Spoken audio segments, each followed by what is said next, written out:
নমস্কার, গোল table football পডকাস্টে আপনাদের স্বাগত। আমি গৌরব। আজ চলে এসেছি বিবেকানন্দ যুবভারতী ক্রীড়াঙ্গন থেকে লাইভ আইএসএল সেমিফাইনাল, সেমিফাইনালের সেকেন্ড লেগ এবং সেই খেলার একদম শেষে এক্সট্রা টাইমে মোহনবাগান আপুইয়া একটা লং ডিস্টেন্স গোলে 2-0 ব্যবধানে এই ম্যাচ জিতে নেয়। ফলে এই টাই 3-2 গোলে মোহনবাগান জিতে গিয়ে ফাইনালে চলে গেল বেঙ্গালুরুর বিরুদ্ধে। একদম টানটান উত্তেজনা ম্যাচ, যদিও ম্যাচের রাশ পুরোটাই মোহনবাগানের হাতে ছিল। শুরু থেকে জামশেদপুর নর্থ ইস্ট ম্যাচের মতোই পুরোপুরি ডিফেন্সিভ ফরমেশন নিয়ে নেমেছিল। সেখানে মোহনবাগান কোচ আমরা দেখেছি শুরুতে বাঁদিকে আশিক কুরুনিয়ান, ডান দিকে লিস্টন কোলাসো, সামনে কামিংস এবং ম্যাকলারেন তাদের নিয়ে অ্যাটাক সাজিয়েছিলেন এবং মাঝে আপুইয়া এবং থাপা ছিল।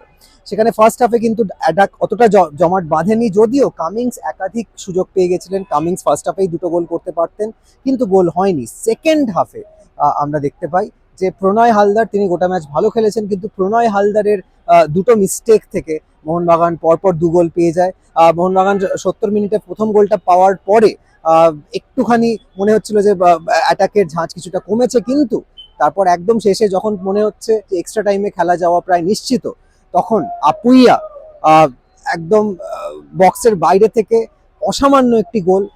বারবার সেট পিসে আমরা দেখেছি, সেট পিস অ্যাটাকে মোহনবাগান প্রায় গোল করার কাছাকাছি চলে এসছে এবং সেই সেট পিসের একটা ফলো আপ থেকে আমরা সেকেন্ড গোলটা দেখতে পেলাম। এই খেলার ডিটেলড অ্যানালিসিস নিয়ে এবং ফাইনালের প্রিভিউ নিয়ে আমরা আমাদের চ্যানেলে ফিরে আসব। কিন্তু এই খেলা জিতে গিয়ে 58,000 দর্শককে, এই যে যারা মাঠ ভরিয়েছিলেন, তাদের একটা সদর্থক মেসেজ দিয়ে মোহনবাগান ফাইনাল কিন্তু যুবভারতীতে নিয়ে আসলো। Final ISL final Vivekananda Yuba Bharati ক্রীড়াঙ্গনেই হবে এবং বেঙ্গালুরুকে ঘরের মাঠে হোম ফ্যানের সামনে হারানোর সুযোগ এখন মোহনবাগানের সামনে। মোহনবাগান কি পারবে ঐতিহাসিক লিগ এবং শিল্ড দুটোই জিততে প্রথমবার নিজেদের ইতিহাসে? সেটা আমাদের দেখে নিতে হবে। সেটা দেখার জন্য আমাদের চ্যানেলে আপনারা নজর রাখুন। আমরাও সেই খেলার প্রিভিউ এবং এই খেলার ডিটেল রিভিউ নিয়ে আমাদের পরবর্তী ভিডিওতে ফিরে আসব এবং আমাদের পরবর্তী ভিডিও নিয়ে আসা পর্যন্ত আমাদের সঙ্গে থাকুন।